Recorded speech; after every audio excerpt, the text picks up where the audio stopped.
If you are preparing for IMAT exam and want to study medicine and surgery in Italy, then of course you know that there are 6 sections of IMAT exam: biology, chemistry, physics, maths, logical reasoning, general knowledge.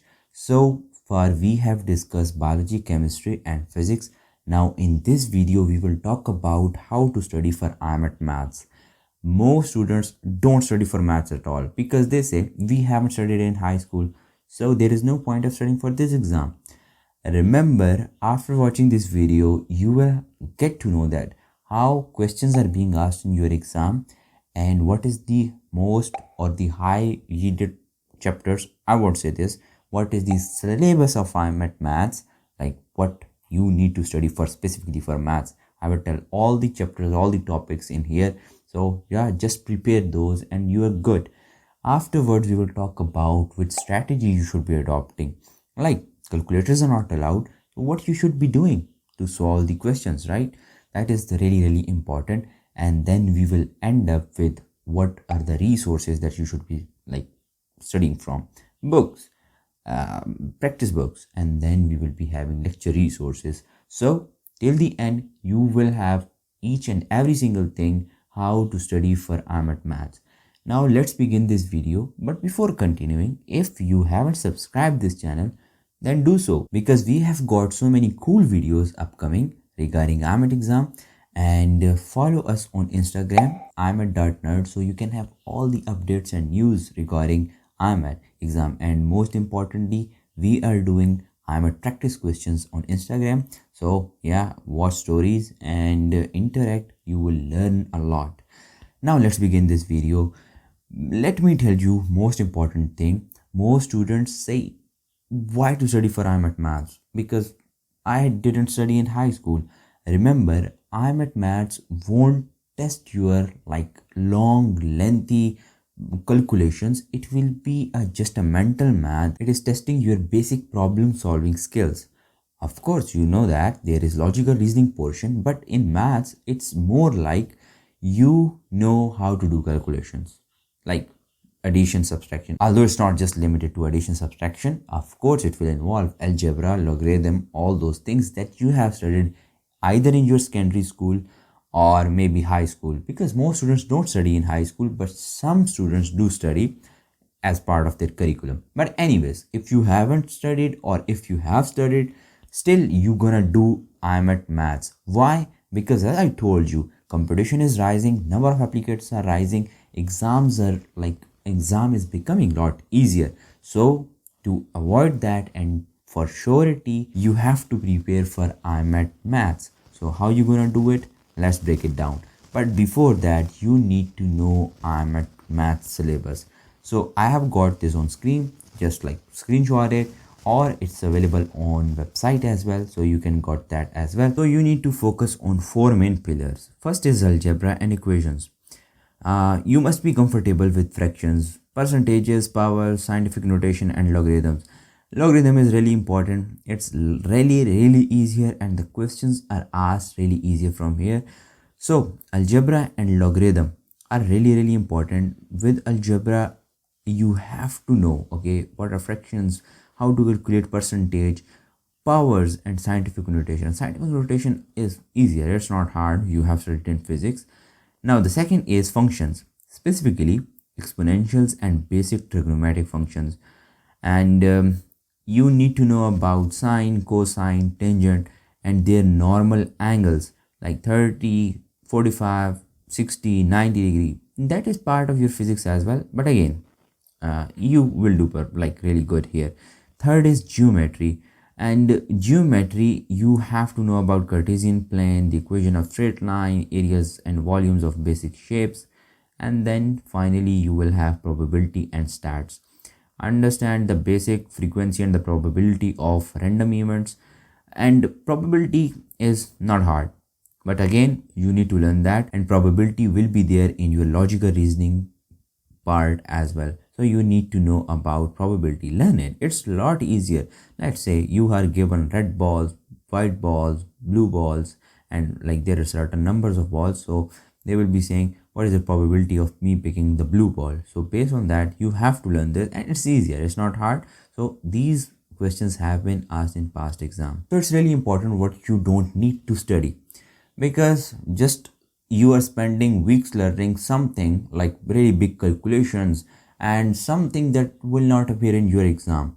So you need to be concise and strictly follow the syllabus. And whatever the topics I told you, from algebra you will see one question there, from logarithm there will be one question, from probability there will be one question, from geometry there will be one question, and there will be one question from equations, or it can be from functions. So 5 to 6 or maybe 7 questions can appear from maths. Now, as you know, combinedly physics and maths have got 13 questions, so it's worth preparing, because as I told you, one score will matter when it comes to merit, and with one score you can be out of the list, and with one score you can be inside the list. So it's really important, just prepare for algebra and do one question right, or do like 2-3 questions right in math. It will help you in merit, it will help you in ranking. Okay, so this was the syllabus. Now let's talk about what strategy you will be using to prepare for maths. Okay, as you know, calculators are not allowed, so how you should be approaching the maths? Because students hear the name calculators are not allowed, they say, oh, I can't do maths because I haven't studied in high school, so it's really hard. Of course, it's a new subject for you if you haven't studied in your high school, so you have to manage it. I will be telling you the best resources that you can follow, and remember, if you follow those resources, you will know the math. Just you need to do is spend little time, just be consistent and you will do it. So as you know, there are 5 to 7 questions, so that way you have to manage time as well. I would suggest you daily spend just like 10 to 20 minutes, maximum 20 minutes on your IMAT Maths. That's all you need. Practice, like learn one new topic and practice 2-3 questions. That's all you need. Every single day do it. Like from nowhere you will master the maths. That's pretty cool, right? But again, you need to adopt this strategy. And here comes, it's all maths is all about practice. So you will have to practice tons of questions. As I have given the question bank, you can watch the video. In that question bank, you have tons and tons of maths like questions. And specifically in BMAT 400 and BMAT 700 book, there are maths questions that are pretty logical. Once you solve those, they have got solutions as well. So follow the arithmetic mean, all those basics are there, and it will help you in preparation. And again, there are tons of maths questions in Alpha Test book series as well. And of course, the book resources that you will be using will have tons of questions as well. I will tell you in a bit. So once you start spending daily 20 minutes or 10 minutes daily for maths, the next thing I want you to do is try to practice questions this way.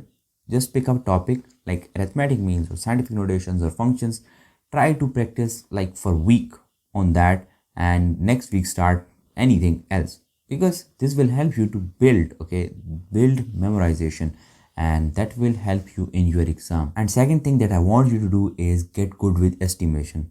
Let me explain you what do I mean by that. As you will see, there will be some times, okay, it's not like maths will be easier, it will be little hard because it will be calculations.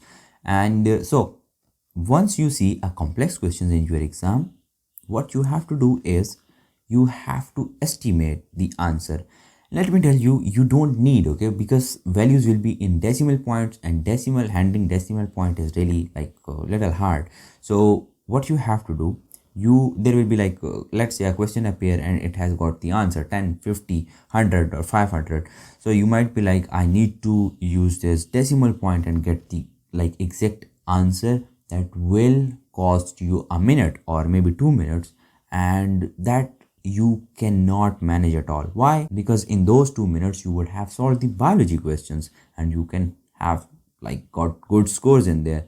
But here you have to manage everything. So you need to master the estimation. With estimation, try to predict. Once you do tons of practice, you will come to this. So you will predict the closest answer.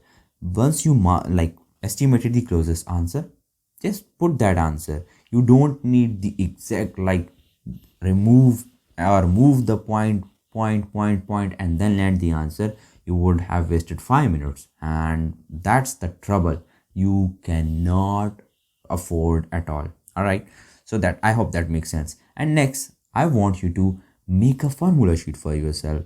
That formula sheet should be with you like write down all the formulas, and most importantly you should be knowing about all the Pythagoreans like triplets, and then tangent, cosine, sine, normal angles like 30, 60, 45, 90. All these angles should be like crammed on your head, like literally, because that will help you in physics as well, and of course in maths. So you can learn all the basics and practice as much as you can. That's the key formula. So now the question is, what resources I should be using, what books I should be using, what practice books I should be using, and question bank, of course, and then in the end what lecture resources I should be using.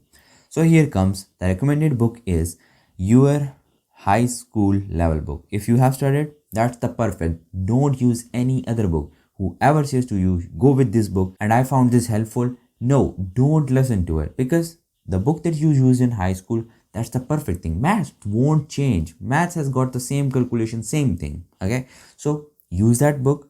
Otherwise, if you haven't studied in your high school, go with the book that you studied in secondary school. If you still didn't study in secondary school, then go for Maths with Dummies. That's the absolutely like good book. Don't use IB Maths or Pearson Maths. Those are really complicated books. And again, although they are high school level books, but you don't need that much vast knowledge. You need basic knowledge, because you just need to score 3 or 4 questions correct in maths. Okay, that's all you need to secure a seat in your dream medical school. So go with Maths for Dummies or your high school book. Once you got the book, then go with the practice question bank. So now which lecture you should be using to learn maths? Again, let me tell you, the free resource, it's absolutely available for you. Go to YouTube, there will be channel IGCSE Maths Tutor, and try to watch their lectures. Those are really phenomenal. They have got worksheets, so you can attempt those and you will master the maths. But it can be hard for you if you haven't studied like for the first time, but they have got the perfect maths. Of course, if you like any other tutor who is teaching in your home language, you can go with that, because maths will be same. Of course it will be same. So make formula sheets for yourself and try to remember all the formulas, and of course try to learn equations and learn basics, algebra, logarithms. You have got geometry as well. Geometry will be bit complicated if you haven't studied like from your secondary school. Like 3-4 years have passed, so you might have forgotten most of the things, and that will take little bit time, but you can manage it, of course, because you are IMAT nerd. Okay, if you want the IMAT oriented lectures, all chapters covered, and what is being asked in your exam, then you have got the maths course available on IMAT nerd, so you can check out that. It has got mock exams as well. It has got quizzes. It has got reading resources. Of course, math doesn't involve any reading resources, but it has got examples that can help you strengthen your concepts, and of course that will help you in solving the questions. And it has got quizzes that will help you to retrieve the information that you learned, and that will be having a timer proper, so you will be seeing that either I'm attempting in 1 minute or not. So that can be a good thing, I think. If you're serious about IMAT exam, then do check that out. Now that was all for today. So if you have enjoyed this video, then thumbs it up. See you in next video. But if you want to check out biology, chemistry and physics video, then you can check them out in video description or playlist on IMAT nerd. Okay, in this video you can watch how to study for IMAT physics, and in this video you can get all the IMAT syllabus. So see you in next video. Till if you have got any queries, you can ask me on IMAT.nerd on Instagram. So see you in next video. Till bye bye.